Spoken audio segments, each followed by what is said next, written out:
Hello everyone, welcome to hobbies with Harini. ఈరోజు నేను chocolate sponge cake ఇంట్లోనే ఈజీగా అవెన్ లేకపోయినా పర్వాలేదు స్టవ్ మీద ఎలా చేసుకోవాలో చూపిస్తాను. నేను చెప్పిన కొలతలు టిప్స్ ఫాలో అయితే కనుక మీకు పర్ఫెక్ట్గా స్పాంజ్ కేక్ కుదురుతుందండి. అలాగే సింపుల్గా ఈజీగా ఇంట్లో ఉన్న ఇంగ్రీడియంట్స్తోనే డెకరేషన్ ఎలా చేసుకోవాలో కూడా ఈరోజు నేను ఈ వీడియోలో క్లియర్గా చూపిస్తాను. ఇది ఎలా చేసుకోవాలో ఇప్పుడు చూద్దాం. ముందుగా 2 ఎగ్స్ తీసుకుని వీటిని బ్రేక్ చేసి ఈ ఎగ్స్ని బాగా బీట్ చేసుకోవాలండి. లైట్ పేల్ ఎల్లో కలర్ వచ్చే వరకు బీట్ చేసుకోవాలి. మీ దగ్గర ఇలాంటి విస్క్ ఉంటే కనుక ఒక 5 minutes పడుతుంది బీట్ చేసుకోవడానికి. లేదు అంటే ఎలక్ట్రిక్ బీటర్ ఉంటే కనుక దాంతో ఇంకొంచెం తొందరగా అవుతుంది, 3 minutes కల్లా. హ్యాండ్తో విస్క్ చేసేటట్టయితే కనుక ఒక 5 minutes బీట్ చేస్తే కనుక మనకి ఇలా లైట్ పేల్ ఎల్లో కలర్ వచ్చే వరకు బీట్ చేసుకోవాలి. ఇలా బీట్ చేసుకున్నాక ఇందులోకి కొంచెంగా వెనిల్లా ఎసెన్స్ కూడా వేసుకుందాము. ఇప్పుడు 2/3 కప్పు బ్రౌన్ షుగర్ యూస్ చేస్తున్నాను నేను చాక్లెట్ కేక్ అని. మీ దగ్గర లేకపోతే కనుక నార్మల్ షుగర్, ఏ షుగర్ ఉంటే ఆ షుగర్ యూస్ చేసుకోండి.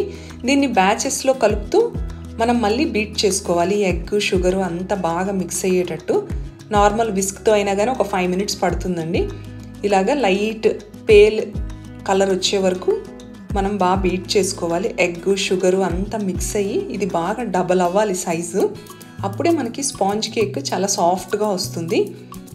ఇలాగ మనకి మిక్స్చర్ డబల్ అయినాక ఒక 1/2 కప్పు వెజిటబుల్ ఆయిల్ యూజ్ చేస్తున్నాను నేను. రిఫైన్డ్ ఆయిల్ అయితే బాగుంటుంది.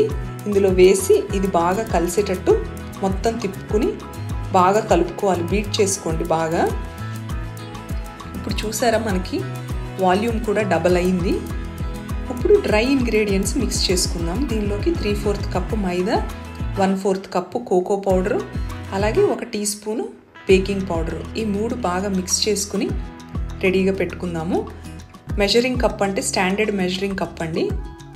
అదే కొలత తీసుకుంటే కనుక మనకు కరెక్ట్గా సరిపోతుంది కొలత. ఇలా రెడీ చేసుకున్న మైదా కోకో పౌడర్ని సీవ్ చేసుకోవాలి. సీవ్ చేసుకుంటూనే మనం ఈ వెట్ ఇంగ్రీడియంట్స్, డ్రై ఇంగ్రీడియంట్స్ అన్నీ మిక్స్ చేసుకోవాలి. బ్యాచెస్లో మిక్స్ చేసుకోండి దీన్ని. ఇలా కట్ అండ్ ఫోల్డ్ మెథడ్లో మొత్తం ఒకేసారి డ్రై ఇంగ్రీడియంట్స్ కనుక మిక్స్ చేస్తే ఉండలు కట్టేస్తాయి. అందుకని ఇలాగ నిదానంగా వేసి మిక్స్ చేసుకుంటూ ఇలా మిక్స్ చేసుకున్నాక లాస్ట్లో 1/4 కప్పు రూమ్ టెంపరేచర్ మిల్క్ అండి. కాచి చల్లార్చిన పాలు రూమ్ టెంపరేచర్లో ఉన్నవి ఇందులో వేసి నిదానంగా మిక్స్ చేసుకోవాలి. ఇలాగా మనకి కన్సిస్టెన్సీ అనేది రిబ్బన్ కన్సిస్టెన్సీ రావాలి కేక్స్కి ఎప్పుడైనా కానీ. ఇదిగోండి ఇలా వేస్తే మనకి కింద రిబ్బన్ షేప్స్ వస్తున్నాయి కదా, మన బ్యాటర్ కరెక్ట్గా కుదిరినట్లు.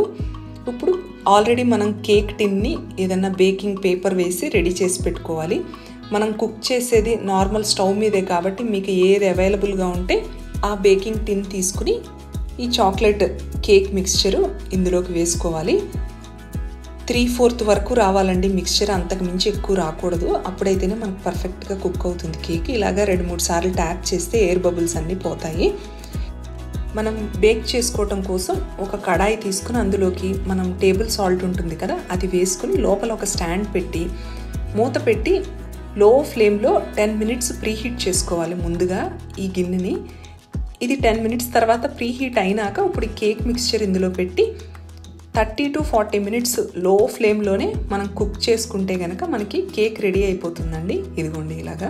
మీరు 30 minutes కన్నా ముందే మూత అది ఓపెన్ చేసి ఎక్కువసార్లు తీయద్దు, కేక్ అనేది పొంగదు, మనకి సరిగ్గా రాదు.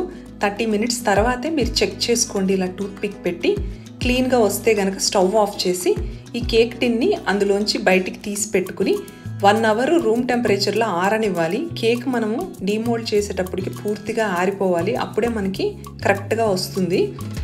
ఇలాగా 1 గంట తర్వాత ఇప్పుడు కేక్ ఆరిపోయిందండి. ముందు ఎడ్జెస్ని ఇలా నైఫ్తో కొంచెంగా కట్ చేసి ఒక ప్లేట్ బోర్లిచ్చి మనం కనుక రివర్స్ చేస్తే కేక్ ఈజీగా వస్తుంది. పైన బటర్ పేపర్ ఉంటే తీసేసి మీరు ఇంకొక వైపుకి చేంజ్ చేయాలంటే కనుక ఇంకొక ప్లేట్ దీని మీద బోర్లించి తిప్పారంటే కనుక మనకి కేక్ ఈజీగా విరక్కుండా నీట్గా వస్తుంది.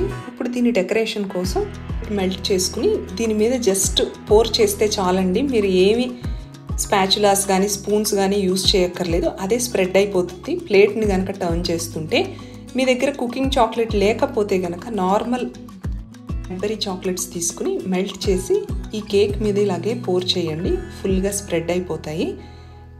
మీకు చాక్లెట్ మెల్టింగ్ ఎలా అనేది తెలియకపోతే కనుక నేను లింక్ డిస్క్రిప్షన్ బాక్స్లో ఇస్తున్నాను. నా ఓల్డ్ వీడియోలో ఉందండి క్లియర్గా. కావాలి అనుకుంటే కనుక ఆ వీడియోని చెక్ చేయండి.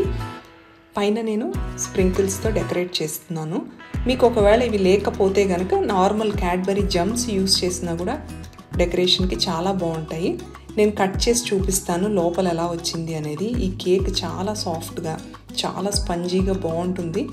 మీరు తప్పకుండా ట్రై చేయండి. ఈ న్యూ ఇయర్కి ట్రై చేస్తే ఎలా వచ్చిందో కామెంట్ చేయండి. వీడియో నచ్చినట్లయితే లైక్ చేయండి, షేర్ చేయండి, సబ్స్క్రైబ్ చేసుకోండి.